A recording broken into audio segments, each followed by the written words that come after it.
प्रिये सखे, उरात किती जळते, उरात किती जळते हे तुला कुठं कळतंय?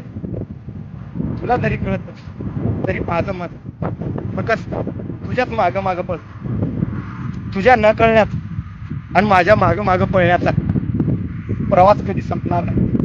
तुला न कळण्याचा आणि माझा तुझ्या मागं मागे पळण्याचा प्रवास कधी संपल ग?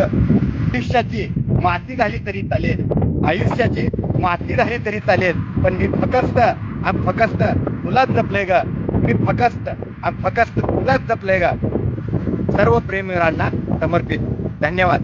तर मित्रांनो, माझे व्हिडिओ तुम्हाला कसे वाटतात ते कमेंटमध्ये नक्की कळवा बरं का. परत एकदा धन्यवाद.